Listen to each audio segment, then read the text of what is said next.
What is up, my fellow educators? Say, have you ever wondered how to go over the answers to something that your students worked on in class, but you're not certain how to make sure everyone's along for the ride?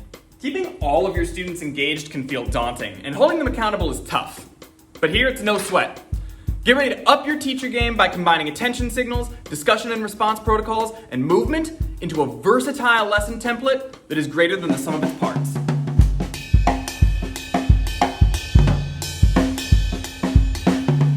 First up, if you haven't seen the first 3 videos in this series, you're going to want to go back to check out how you can use attention signals, discussion and response protocols, and movement protocols in a culturally responsive way. Go check them out, and I'll meet you back here. Welcome back. A well-used protocol is greater than the sum of its parts because they can create a great vibe, foster equity, and build community, all while our students are learning. So let's do more by combining our protocols together to create a learning experience that is authentic, culturally responsive, and holds our students accountable for their learning. But we can't do that until we talk about juxtaposition. By now you're familiar with a variety of cultural behaviors and how academia traditionally values those behaviors on the right-hand side while undervaluing or even punishing students who bring the cultural assets on the left-hand side into the learning environment. In order for our students to develop the global dexterity necessary to exist comfortably in both sets of cultural norms, we're going to need to juxtapose or interweave our traditional teaching with culturally responsive teaching. This way our lessons can validate and affirm the cultural behaviors on the left while building and bridging to the traditional school expectations on the right. And protocols give us the opportunity to teach the situational appropriateness and culture switching necessary for our students to jump from one list to the other and everywhere in between. Most teachers will at some point have work they want to go over with the whole class.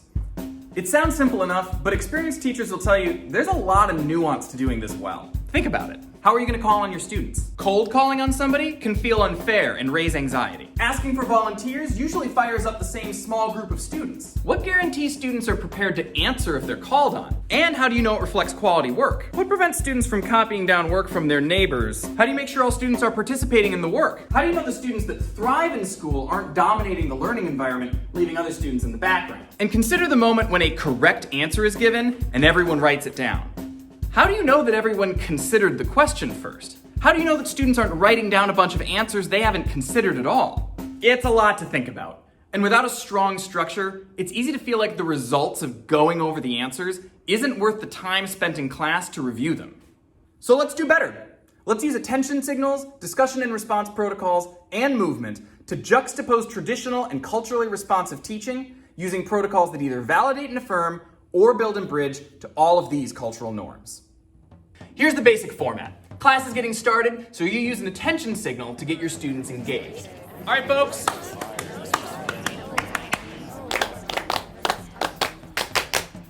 Then you begin with part 1, prepare. Give the students a prompt and provide time for them to answer individually with a moment of silence. This builds and bridges to solitary and autonomous learning, low movement, and written expression. Time could be precise with a timer, or you could validate and affirm relative time and go with the flow.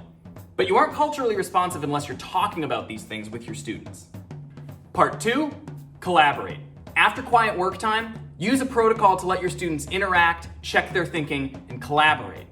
Use an attention signal to get these started. Hey, when I say listen, you say up. Listen, listen. And another one to bring them back after discussion.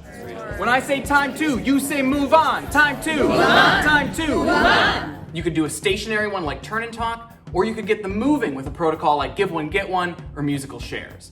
These are likely going to validate and affirm sociocentric learners, communalism, and kinesthetic movement if you're asking them to get up and move around. You can also validate and affirm precise time or relative time here. Then you wrap things up with part 3, respond. Hold your students accountable for their work by using a response protocol to get a sample of different student answers. Since all of your students have had time to work and check their answers, everybody should be ready to respond. So expectations for participation and engagement are sky high. Students should be selected randomly and involuntarily 80% of the time, with the other 20% going to volunteers who want to share their thinking or have a compelling moment. Calling on your students with roll 'em, pick a stick, name generators, or name wheels are all great ways to show your students that you are being random and fair. This is going to build and bridge your students to prompted individualism, and it's also going to validate and affirm verbal expression. Use another attention signal to show love for every student response, and then go back to step 1 for the next question. Repeat until you're done. Now, this is just a basic format that can be modified greatly. In addition to switching up the specific protocols, timing, and topic of study, teachers could put all of the work time up at the front and then bounce between step 2 and 3 for the discussion, movement, and responses. And there you have it. We're asking our students to model a variety of different cultural behaviors, some of which validate and affirm home culture, and others build and bridge to traditional academia. We're letting our students own their learning by asking them to work individually and collaborating. And our expectations for participation and engagement are sky high, as we hold our students accountable by calling on them randomly and involuntarily a majority of the time. Here are a few tips and tricks to help you get the benefits from folks who have already put this into practice. Remember to explicitly teach your expectations for these protocols. It's important that the students know how they work beforehand, especially if there's a chance they might be called on to answer in front of their peers. This format does not require you to answer every single question on a sheet or assignment together as a class. Consider choosing a sample of basic, intermediate, and advanced questions to go over together. This leaves the opportunity for you to check for student understanding on questions that were not answered in class. It might take you a few tries to get the sequence up to speed.